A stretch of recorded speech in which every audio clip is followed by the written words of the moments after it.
Bonjour à tous et bienvenue à cette édition du journal dont voici les principaux titres. L'édition du Festival Amani de 2014 s'est ouverte hier à Goma dans le Nord Kivu où vont se produire des artistes musiciens de grande renommée en vue de sensibiliser l'opinion sur les vertus de la paix. Ligue de champions de la Confédération africaine de football, tous les regards des Congolais sont tournés vers Kano ou au Nigeria puisque le club est exhorté à rééditer son exploit du week-end passé au stade Père-Raphaël de Lakétul. Les forces armées de la République démocratique du Congo sont déployées sur les fronts tant intérieurs qu'extérieurs et s'illustrent par des puissances de feu inégalées et le porte-parole du gouvernement en a donné des preuves hier pour s'en convaincre. Comme annoncé tantôt, le ministre des Médias Relations avec le Parlement, initiation à la nouvelle citoyenneté, a démontré devant la presse les prouesses réalisées par l'armée nationale sur les rebelles ougandais de l'ADF NALU ainsi que ses hauts faits d'armes en Centrafrique afin d'y ramener la paix. Suivons son reportage. 22 morts, 65 blessés côté FARDC, 230 rebelles tués, 65 armes individuelles, 30 vélos et 20 motos récupérées par les forces armées de la République démocratique du Congo. Tel est le bilan de l'opération Soukoula menée par les FARDC contre les ADF NALU. Le quartier général de l'ADF NALU à Nadouy a été complètement détruit par les FARDC. Les sanctuaires de Mwalika et les autres que j'ai cités ont été récupérés. 2 centres d'instruction de l'ADF à Mukakati et Totolito ont été démantelés, de même qu'un centre de santé où l'ennemi soignait ses blessés à Mamoudioma.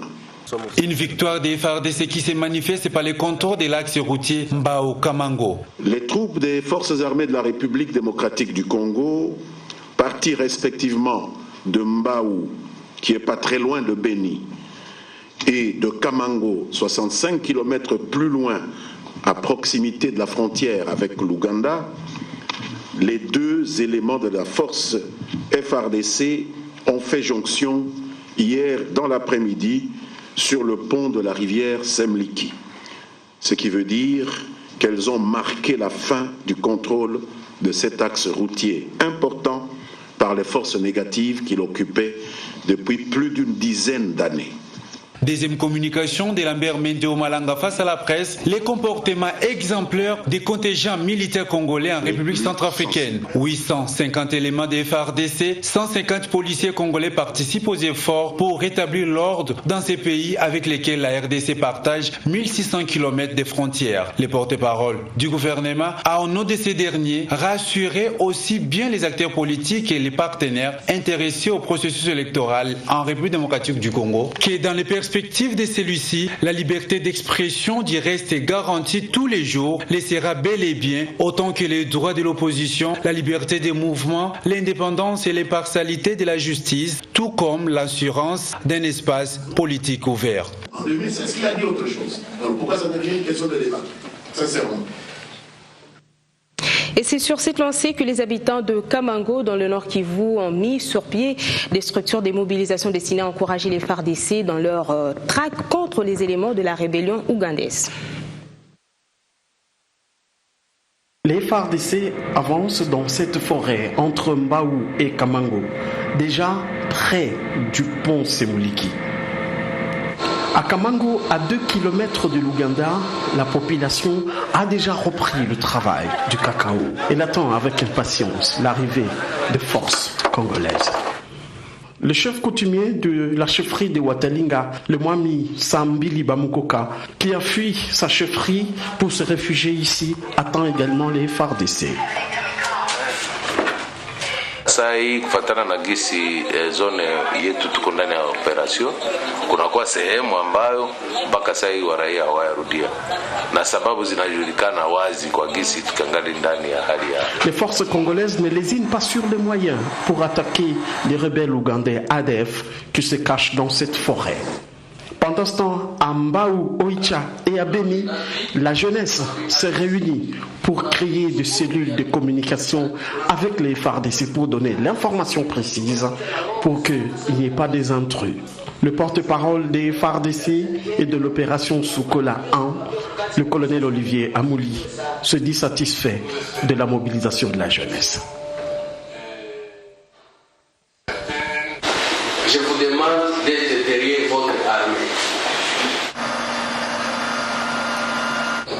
Selon lui, les FARDC ont tous les moyens et les rebelles ougandais ne pourront que capituler. L'armée honore et la police nationale au Kasaï occidental où une dizaine de prévenus assassins et voleurs à main armée ont été appréhendés et présentés devant le gouverneur Alex Kwandemu-Pompa, l'exécutif de cette juridiction qui est donc déterminé à enrayer la criminalité. La police nationale congolaise a présenté ce lundi au gouverneur de province et à la population du Kasaï occidental une bande d'hommes en uniforme présumés voleurs à main armée. Il s'agit de 6 éléments de 812e régiment et 5 autres de la PNC, notamment groupe mobile d'intervention et police de protection de la femme et de l'enfant. Selon les responsables, ces hommes ont été arrêtés au quartier Kamaï, dans la commune de Kananga, la nuit du samedi à dimanche dernier. De son côté, Alex Kandé a à l'occasion remercié la PNC Kasaï occidental tout en rassurant de la poursuite des opérations pour mettre la main sur le reste de la bande. Je voudrais d'abord rassurer toutes nos populations que son gouvernement, appuyé par le Conseil provincial de sécurité, ne dort pas. Il va tout faire et il fait tout pour ramener la paix dans notre ville de Kananga. Il en est de même dans la ville de Chikapa où le banditisme commence à monter aussi ce dernier temps. Je voudrais ensuite Je dois féliciter nos forces de police et nos forces armées pour avoir mis la main sur ces malfrats qui troublent la quiétude de nos populations. Je voudrais vous rassurer que les opérations se poursuivent. On ne s'arrête pas en si bon chemin. Allons tout faire pour mettre la main sur tous les malfrats qui courent à travers toutes nos villes. Je vais les mettre tous à la disposition de la justice immédiatement pour que la justice puisse faire son travail. On reste dans la même ville pour évoquer cette fois-ci la réunion qui a réuni les directeurs provinciaux des régies financières et banques pour concilier les comptes et atteindre les assignations budgétaires exigées mensuellement à ces régies et à la direction des recettes du Kasaï occidental, initiative du gouverneur Alex Kwandemu-Pompa. Soucié de favoriser l'atteinte des assignations budgétaires exigées mensuellement aux régies financières et à la direction provinciale de recettes du Kasaï occidental, les gouverneurs de province réunissent autour de lui tous les directeurs provinciaux des régies et des banques, accompagnés du ministre provincial de finances, pour faire la conciliation des comptes et voir quelle est la hauteur des recettes provinciales. C'est une façon pour Alex Kandé de donner de l'impulsion aux animateurs de ces régies qui doivent redoubler leurs efforts pour atteindre les dites assignations. Cette rencontre stratégique permet aussi à l'autorité provinciale de découvrir la capacité de mobilisation pour chaque régie. En ce qui concerne les mois de janvier 2014, les régies financières n'ont pas atteint les assignations comme les reconnaît ici le ministre provincial de Finances. Les assignations pour le mois de janvier n'ont pas été atteintes, mais il faut reconnaître quand même qu'il y a eu amélioration dans la production des recettes de la DGDA. Il y a eu aussi un peu une réalisation peu satisfaisante, mais pour laquelle on nous a donné une explication par la DGI et la DGRAD qui n'a pas aussi produit plus de la moitié de ce qu'étaient les assignations de l'année 2013, parce que pour cette année 2014, ils n'ont pas encore reçu des assignations. Mais pour la DGRCOC, nous sommes toujours en dessous de la moyenne, parce que pour des prévisions en assignation budgétaire évaluées à plus ou moins 500 millions de francs congolais mensuellement, la DGRCOC a réalisé moins de 150 millions. La maximisation des recettes tant du trésor public et provincial, nécessitant l'implication de toute la population du Kasaï occidental, Alex Kandé a instruit ses services à se mettre à l'œuvre en vue de rendre la tâche facile aux régies. Au Kasaï oriental voisin, des produits pharmaceutiques de la contrefaçon impropre à la santé et des produits localement fabriqués à Mboujima viennent d'être saisis par les autorités provinciales. Face à ces situations, le médecin inspecteur de la province rassure la population. Nous y reviendrons dans nos prochaines éditions. Le gouvernement provincial de Kinshasa est lui aussi à pied d'œuvre en matière de l'éducation, car les travaux de la 10e session de la commission urbaine de l'enseignement primaire, secondaire et professionnel se clôture aujourd'hui après 2 jours de cogitation.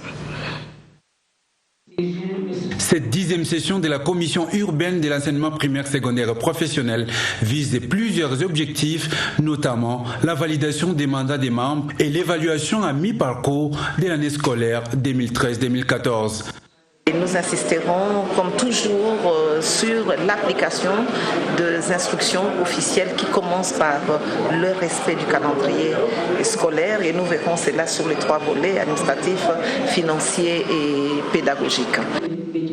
Vu l'importance de cette 10e commission urbaine de l'EPSP qui a pour mission de se saisir de toute matière en rapport avec l'éducation et de faire rapport aux autorités urbaines pour décision. L'appel de Thérèse Olenga. J'exhorte les gestionnaires, les chefs d'établissement à éviter d'engager les élèves à des activités qui ne cadrent pas avec les missions assignées à l'école.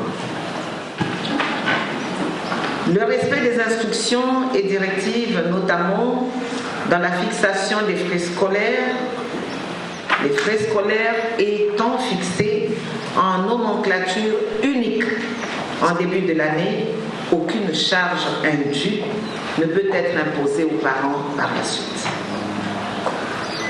La gestion des écoles techniques qui, tout en leur vocation première de milieu de formation et d'apprentissage, ne demeure pas moins en des véritables sources de financement.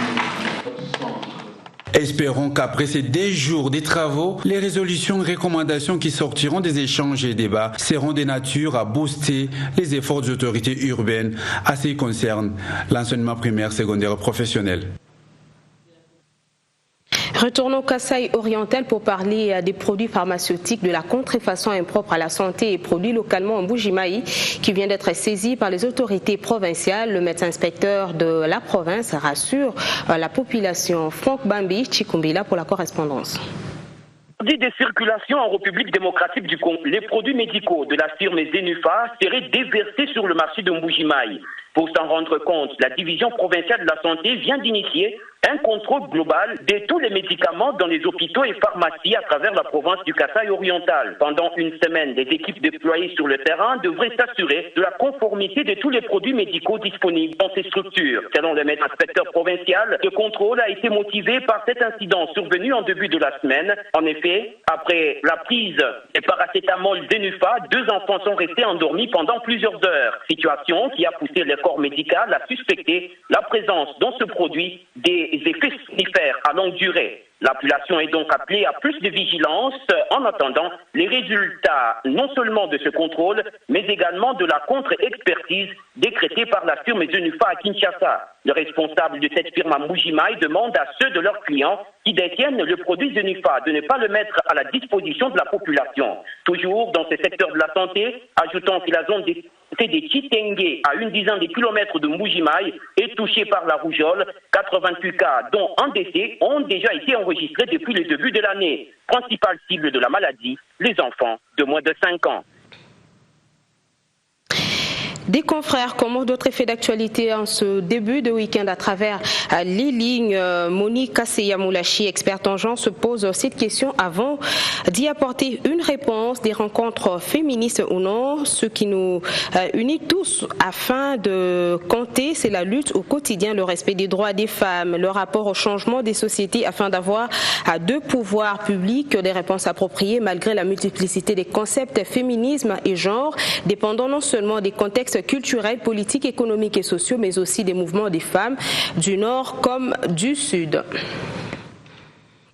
On passe au sport. Les préliminaires de la Ligue des champions de la Confédération africaine de football V-Club joue sa qualification cet après-midi au Sani Abacha Stadium de Kano contre Kano Pilar du Nigeria en match retour. On allait à Kinshasa il y a une semaine. Les Kinois l'avaient remporté par 3-1 au stade Père Raphaël de Lakétule. Et puis nous parlons de la culture. Comme mentionné à l'ouverture de cette édition du journal, le festival Amani de cette année a démarré hier à Goma avec la participation de grands de la musique de la région, parmi lesquels Lokwa Kanza. Le thème retenu pour cette présente édition porte sur danser pour changer, changer pour la paix, et dans le but de ramener bien entendu la paix dans les Grands Lacs. Suivons.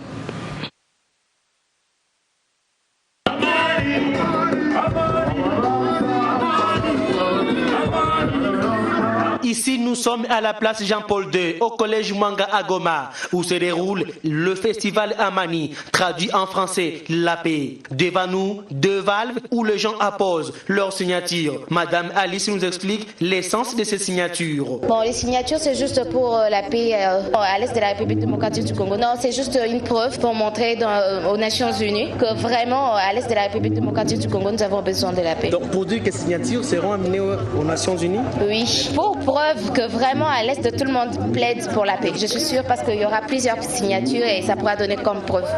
Pour Éric Delamode, initiateur de ce festival, ceci est un signe de la paix retrouvée au Nord Kivu. Pendant 3 jours où des milliers de gens vont se retrouver ici pour fêter la paix et la chanter tous ensemble. Je pense que ce sera la preuve que les gens aspirent à la paix et qu'ils veulent se retrouver de manière harmonieuse pour se parler et pour chanter ensemble et entrevoir un meilleur futur en commun. L'honorable Moutiri Ouabachara, député national élu de Goma, voit en ce festival une campagne de la paix. Ce festival Amani, c'est une campagne de sensibilisation à la paix, à la consolidation de la paix, et je ne pouvais pas, élu de Goma, ne pas venir prendre part à cette campagne de sensibilisation. C'est comme ça qu'il faut voir les choses. La population a souffert, mais il est clair que si tous les jours nous ne comprenons pas que nous devons tous participer à la consolidation de la paix, donc chaque citoyen de cette ville, chaque citoyen de cette province doit absolument participer à la consolidation de la paix. Ce festival de 3 jours qui a ouvert ses portes ce vendredi à Goma réunit les musiciens du Rwanda, de la RDC et du Burundi pour chanter la paix. La paix, rien que la paix dans le Nord Kivu, l'optimisme triomphe dans les chefs des Congolais. Mesdames, Messieurs, c'est par cette note que nous bouclons cette édition du journal. Merci de nous avoir suivis. N'oubliez pas de nous retrouver sur www.bone-tv.com. D'ici là, portez-vous bien.